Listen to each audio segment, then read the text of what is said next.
आज हम बात करने जा रहे हैं मध्य प्रदेश के धार जिले में मौजूद एक बेहद चर्चित और ऐतिहासिक स्थल भोजशाला के बारे में। सदियों पुराना यह स्थल अपनी बेहतरीन वास्तुकला, इतिहास और हालिया कानूनी और सामाजिक चर्चाओं की वजह से हमेशा से सुर्खियों में रहा है। आइए बेहद सरल शब्दों में इसके इतिहास और पूरी कहानी को समझते हैं। नमस्कार, मैं हूं आदित्य। भारत फैक्ट्स के आज के एपिसोड में आपका स्वागत है। भोजशाला के इतिहास के तार सीधे तौर पर परमार वंश के सबसे बड़े और महान राजा भोज से जुड़ते हैं। 11वीं शताब्दी की शुरुआत में राजा भोज ने मालवा की राजधानी धार को कला, साहित्य और शिक्षा का एक बहुत ही बड़ा केंद्र बनाया था। राजा भोज खुद एक महान विद्वान, कवि और आर्किटेक्ट थे। उन्होंने धार में एक भव्य कॉलेज और मंदिर की स्थापना करवाई थी, जिसे आज हम भोजशाला के नाम से जानते हैं।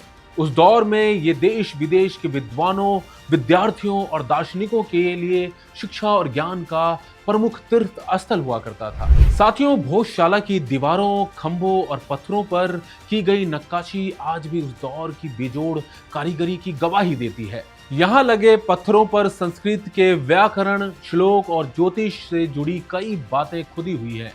इतिहासकारों का मानना है कि इस परिसर में मूल रूप से ज्ञान की देवी मां सरस्वती की एक बेहद सुंदर प्रतिमा स्थापित की गई थी। यही वजह है इस जगह को वाग देवी का मंदिर भी कहा जाता है।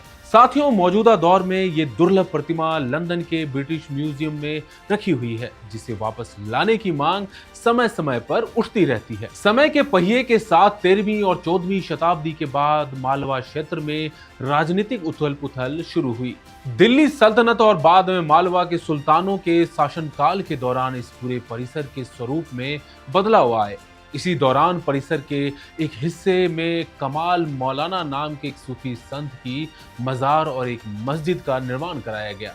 इतिहास के इस पड़ाव के बाद से ही इस स्थान पर दो अलग अलग संस्कृतियों और समुदायों की मान्यताएं जुड़ गईं, जिसके कारण ये जगह आगे चलकर विवादों का विषय भी बनी। साथियों, ब्रिटिश काल के दौरान भी इस जगह को लेकर सर्वे और खोजबीन शुरू हुई थी।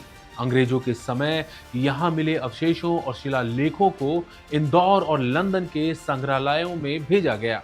आजादी के बाद से ही भोजशाला को लेकर हिंदू और मुसलमान दोनों पक्षों के अपने अपने दावे रहे हैं। हिंदू पक्ष इसे राजा भोज का प्राचीन सरस्वती मंदिर मानता है और वहां पूजा करने की मांग करता है, जबकि मुस्लिम पक्ष इसे कमाल मौलाना मस्जिद बताता है, जहां नमाज पढ़ी जाती रही है।